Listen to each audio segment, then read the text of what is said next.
The street lamp flickered, casting jagged shadows across the cracked pavement of Willow Street. Ethan Caldwell, 19, stood frozen, his heart hammering as the words he'd just spoken hung in the air like a death sentence.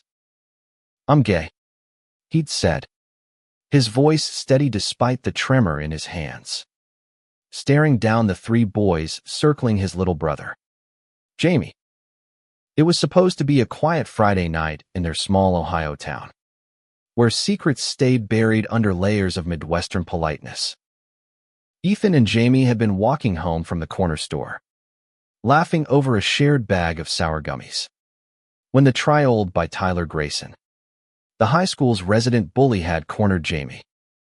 At 14, Jamie was small for his age, all knees and elbows, with a mop of black hair that always fell into his eyes.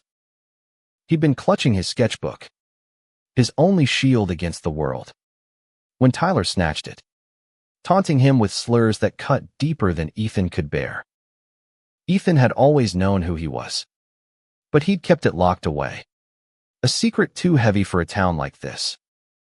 He'd planned to tell his parents someday, maybe after college, when he was far from the whispers and the church sermons that branded him a sinner. But when he saw Jamie's face pale, eyes wide with fear, something snapped. He couldn't let his brother face this alone. So, he'd stepped forward, fists clenched, and said the words that changed everything. Tyler's smirk faltered, his buddies exchanging uneasy glances. "What did you just say, Caldwell?" Tyler spat, stepping closer. Ethan didn't flinch, though his pulse roared in his ears. He'd always been the protector, the one who patched Jamie's scraped knees and taught him how to throw a punch. But this was different. This wasn't just about fists or words, it was about who Ethan was. And he'd just laid it bare for the world to judge. "Leave him alone," Ethan said, his voice low but firm. "You've got a problem. You deal with me." Jamie's hand grabbed Ethan's sleeve, a silent plea to walk away. But Ethan couldn't. Not now. Not when Tyler's eyes gleamed with something dangerous. Something that promised this night wouldn't end quietly. The air was thick with the threat of a storm, the kind that rolled in fast over the Ohio plains, turning the sky bruised and angry. Ethan felt it in his bones. A reckoning was coming. He glanced at Jamie, whose sketchbook now lay torn at Tyler's feet, pages fluttering in the evening breeze. "Go home, Jamie," Ethan whispered, but Jamie shook his head, stubborn as always. Tyler laughed, a cruel sound that echoed off the empty street. "You think you're tough? Huh?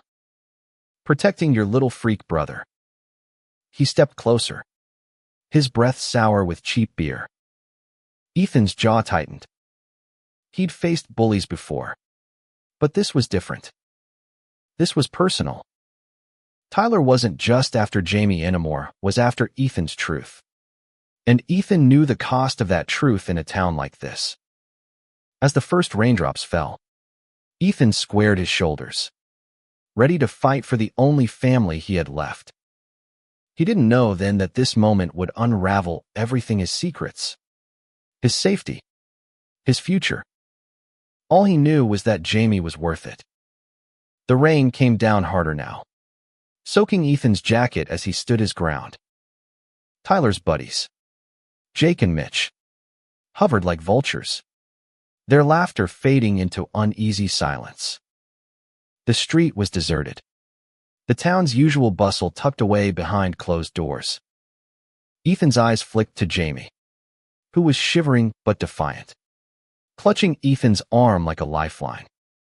"You're disgusting," Tyler sneered, his voice dripping with venom. "Both of you. Think you can just walk around here like that?" He kicked Jamie's sketchbook, sending a page of pencil-drawn superheroes skidding into a puddle. Jamie flinched, and Ethan's chest tightened. Those drawings were Jamie's escape, his way of dreaming beyond this suffocating town. Seeing them ruined felt like a punch to Ethan's gut. "Pick it up," Ethan said, his voice dangerously calm. Tyler raised an eyebrow, amused, but didn't move. Ethan took a step forward, his boots splashing in the growing puddles. "I said, pick it up." For a moment, time seemed to stop. The rain pattered against the pavement. The street lamp buzzed overhead, and Tyler's smirk wavered. Then, with a scoff, he bent down, grabbed the soggy sketchbook, and shoved it into Jamie's chest. "Take your trash, kid." Jamie fumbled to catch it, his hands shaking as he hugged the book close. Ethan wanted to pull him into a hug, to tell him it would be okay, but he couldn't take his eyes off Tyler. The bully's gaze was locked on Ethan now, calculating, like a predator sizing up its prey. "You're gonna regret this," Tyler said, his voice low and menacing. "You and your brother. This town doesn't forget." Ethan's stomach churned, but he didn't back down. "We're not afraid of you," he lied, hoping Jamie believed it. The truth was, Ethan was terrified not of Tyler's fists, but of what this moment meant. He'd just come out, not just to Tyler, but to anyone who might hear the whispers that would inevitably spread. In a town where everyone knew everyone, secrets didn't stay secret for long. As Tyler and his crew backed off, disappearing into the rain, Ethan finally turned to Jamie. "You okay?" he asked, his voice softer now. Jamie nodded, but his eyes were glossy with unshed tears. "Why'd you do that?" he whispered. "Why'd you tell them?" Ethan knelt, ignoring the wet pavement soaking his jeans. "Because you're my brother," he said simply, "and I'm done hiding." Jamie's lip trembled, and he threw his arms around Ethan, burying his face in his shoulder. Ethan held him tight, the rain masking the tears he didn't want Jamie to see. For a moment, it was just them against the world. Two brothers bound by love and secrets too big for their small town. But as they started the walk home, Ethan couldn't shake the feeling that Tyler's threat wasn't empty. The rain kept falling, and with it, a sense of dread that clung to Ethan like a second skin. He didn't know how, but he knew this night was only the beginning. By Monday, the whispers had spread like wildfire. Ethan felt the weight of every stare as he walked Jamie to school. The usual morning chatter of their neighbor's old missus. Larson watering her roses. Mr. Jenkins jogging with his ancient retriever was replaced by sidelong glances and hushed conversations.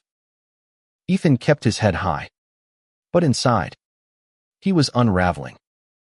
At school, Jamie stuck close to Ethan, his sketchbook tucked under his arm like armor. "They're all talking about you," he muttered as they passed a group of kids near the lockers. Ethan forced a smile. "Let them talk. Doesn't change who we are." But it did. Ethan saw it in the way his English teacher, Mrs. Carver, avoided his eyes during class. He heard it in the snickers from the back of the room, where Tyler's friends sat. By lunch, someone had scrawled a slur across Ethan's locker in black marker. He scrubbed it off with a wet paper towel, his hands shaking with anger. But the word lingered in his mind. Sharp and ugly. Jamie wasn't spared either. At recess, a group of 8th graders cornered him, taunting him about his freak brother. Jamie didn't fight back, never did, but when Ethan found him hiding in the library, his sketchbook was clutched so tightly the pages were creased. "I hate this place," Jamie said, his voice barely above a whisper. Ethan's heart ached. He'd come out to protect Jamie, but now it felt like he'd painted a target on both their backs. We'll get through this, he promised, ruffling Jamie's hair. Together. That afternoon, Ethan's phone buzzed with a text from his best friend. Mia, meet me at the diner. We need to talk. Mia had been Ethan's rock since they were kids. The one person who knew his secret before that night. Her family owned the town's only diner.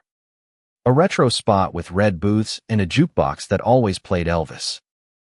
Ethan left Jamie with their mom, who was working late at the hospital, and headed to meet Mia. The diner was half empty, the air thick with the smell of fries and coffee. Mia was waiting in their usual booth, her dark curls pulled back, her expression unreadable. It's bad, Ethan, she said as he slid in across from her. Tyler's been telling everyone. His dad's on the school board, and he's pushing to get you suspended. Suspended? Ethan's stomach dropped. For what? Being who I am. Mia leaned forward, her voice low. For disrupting the school environment. It's bullshit. But people listen to his dad. And there's more. She hesitated, her eyes searching his. Some guys are planning something. I heard them at the gas station. They're pissed about what you said to Tyler. Ethan's mouth went dry. What kind of something? I don't know, Mia admitted. But you need to be careful. Both of you. As Ethan left the diner, the weight of Mia's words settled over him. He'd always known coming out would have consequences, but he hadn't expected it to happen so fast, or to drag Jamie down with him. The town he'd grown up in, with its quiet streets and familiar faces, suddenly felt like a trap closing in. The next few days were a blur of whispers and threats. Ethan started walking Jamie to and from school, his eyes scanning every corner for Tyler's crew. At home, their mom, Ellen, was too exhausted from double shifts to notice the tension. But Ethan saw the worry in her eyes when she caught him checking the locks twice before bed. One night, as Ethan helped Jamie with his math homework, Jamie broke the silence. Do you regret it? He asked, his pencil hovering over a half-solved equation. Telling them. I mean. Ethan paused, the question cutting deeper than he expected. Did he regret it? Part of him wanted to say yes, though, take it all back. To go back to being invisible.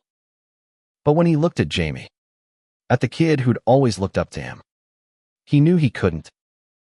No, he said finally. I'd do it again.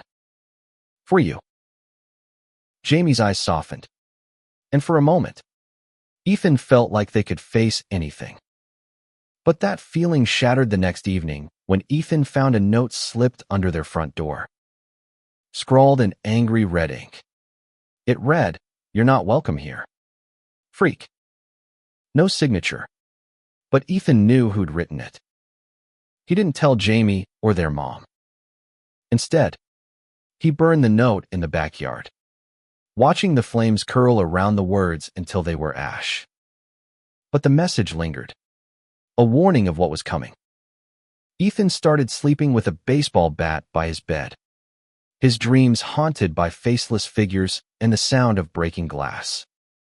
On Friday, things escalated. Ethan was leaving his part-time job at the hardware store when he saw Tyler's truck parked across the street, its engine idling.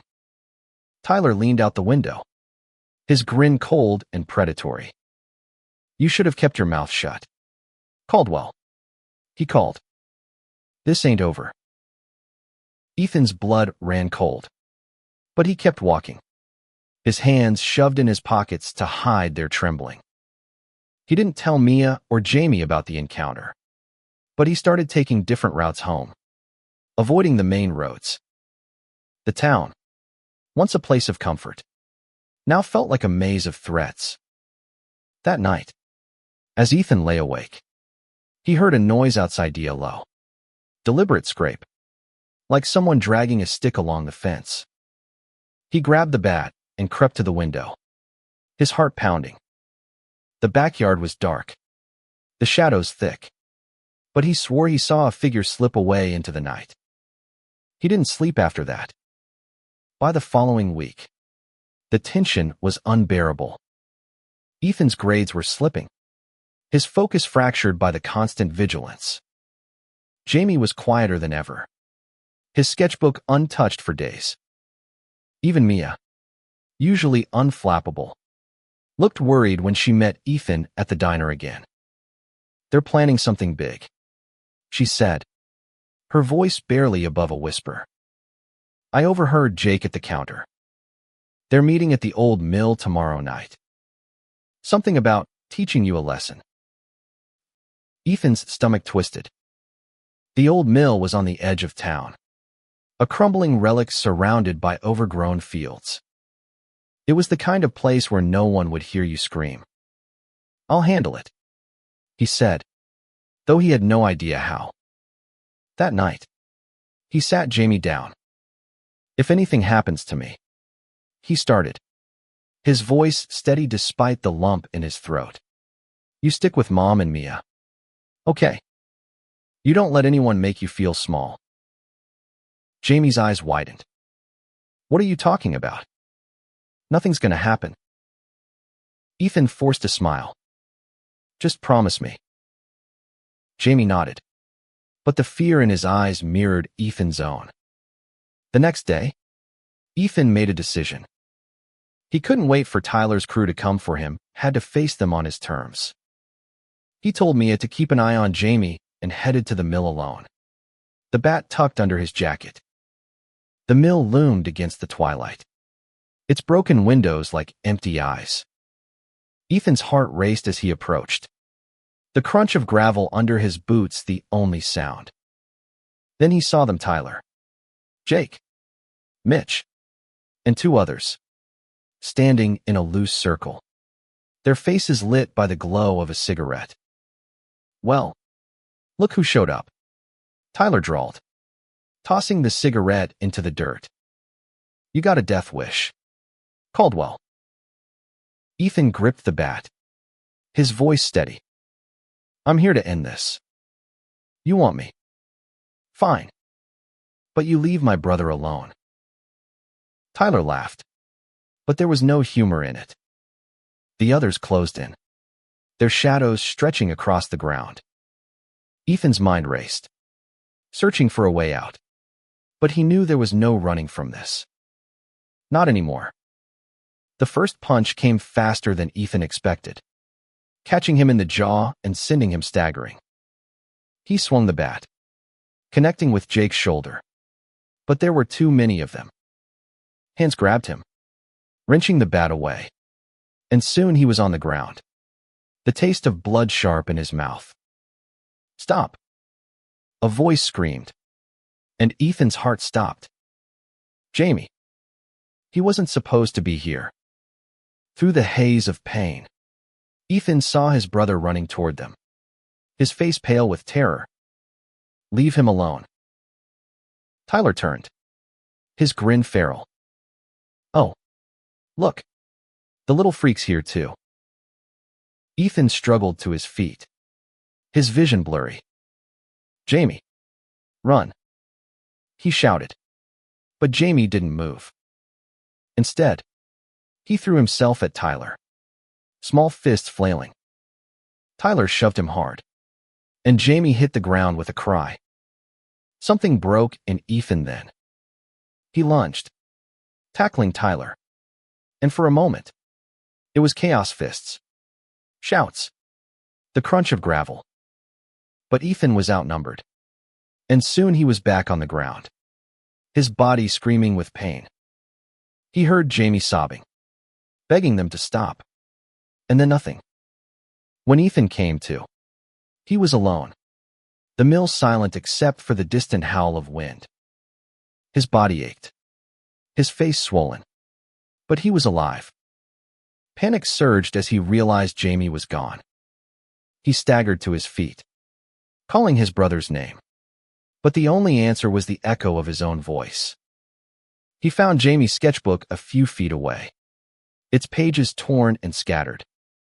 Ethan's knees buckled as he picked it up, his fingers tracing the smudged drawings. This was his fault. He'd come out to protect Jamie. But instead, he'd brought this down on both of them. As he stumbled back to town, the weight of what had happened settled over him. His life, the one he'd known, the one he'd fought for, was gone. And Jamie, the one person he'd sworn to protect, was missing. Ethan didn't go to the police. He knew better. Tyler's dad had too much pull. And in this town, Ethan's word meant nothing now. Instead, he called Mia, his voice shaking as he told her what happened. She was at the mill within minutes, her face pale as she helped him search the fields. They found Jamie an hour later, curled up in a ditch, bruised but alive. He threw himself into Ethan's arms, sobbing, and Ethan held him tighter than ever, whispering apologies into his hair. "I'm so sorry, Jamie. I should have protected you." "It's not your fault," Jamie mumbled, his voice muffled against Ethan's chest. "You stood up for me. You always do." Mia drove them home, her hands gripping the wheel so tightly her knuckles were white. "This isn't over," she said as they pulled up to the house. "Tyler's not going to stop unless someone makes him." Ethan nodded, but his mind was elsewhere. He'd lost something that night, not just his safety, but his place in the world. The town he'd called home had turned on him, and he didn't know how to fight that. The next day, Ellen noticed the bruises. Ethan tried to brush it off, but she wasn't fooled. "What happened?" she demanded, her voice shaking. Ethan hesitated, then told her everything: of bullying, the coming out, the fight at the mill. When he finished, Ellen's face was a mix of fury and heartbreak. "Why didn't you tell me?" she asked, tears in her eyes. "I didn't want to burden you," Ethan said. "You've got enough to deal with."